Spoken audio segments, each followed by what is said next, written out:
Now, the subclass 491 is a provisional visa, which means it's a temporary visa that will lead later on to a permanent visa.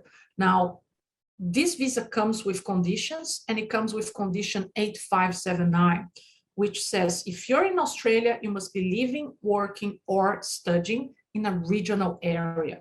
What is a regional area? For the purposes of immigration, we're talking about the whole country except Sydney, Brisbane, and Melbourne. So we're talking about, when we're looking at New South Wales, the Central Coast is a regional area, Wollongong, Newcastle, Byron Bay, the countryside, Tweed Heads on the border with Queensland, technically almost the Gold Coast. So these are all regional areas, but Sydney is not a regional area. So once that visa is granted, condition 8579 will require you to be outside of Sydney, meaning that if you are working or even studying in Sydney, well, I live and work in Wollongong, but I come to Sydney to do an MBA every week at night, you're in breach of that condition and the government can cancel your visa. So if you get the 491 visa, you need to be outside of Sydney. Is that forever? No. We use this visa to apply for a permanent visa after 3 years. So we'll see how it works. When the subclass 491 is approved, it is a 5 years visa, and it leads on to a permanent visa later, which is subclass 191. How can you apply for the subclass 191? You must hold the 491 visa, the temporary 5 years visa, for at least 3 years. And during those 3 years, you must have met condition 8579, which is live, work, and study only in regional Australia. So technically, you could get a 491 visa with nomination by New South Wales, but then decide to live in Queensland because there's nothing that prevents you from doing so, but you cannot live in Sydney. You cannot live in Brisbane. You could live on the Gold Coast, on the Sunshine Coast. You could live in regional Victoria, but not in Melbourne. So it's a great visa. You can only apply for the permanent leg after those 3 years, but those 3 years living in a regional area is not enough. You're going to have to be working in a regional area. Now, there is no restrictions in relation to what work you should be doing, what occupation you should be working under, what position you should be filling. If you nominate the occupation of a restaurant manager and get a 491 visa, that doesn't mean you're restricted to working only as a restaurant manager. You can work with anything you want. In fact, you can have 2, 3 jobs, open a business, do what you want.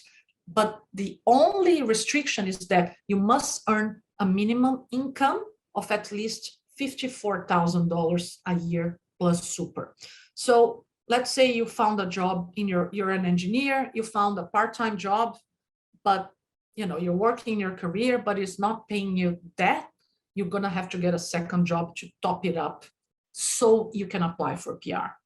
Some people come to us and say, well, I'm going to get the 5 years visa and then I'm going to go home. In which case you could get this 5-year visa and not do anything, just go to the beach and enjoy yourself for 5 years. But if you're looking at PR, you need to hold that visa for 3 years and work earning at least $55,000 a year and in a regional area. So that condition 8579 is the condition that restricts you to a regional area, and it's part of the subclass 491. The subclass 491 will give you full work rights, Medicare rights, and if you have kids, your kids will study in public schools free of charge as well in most states.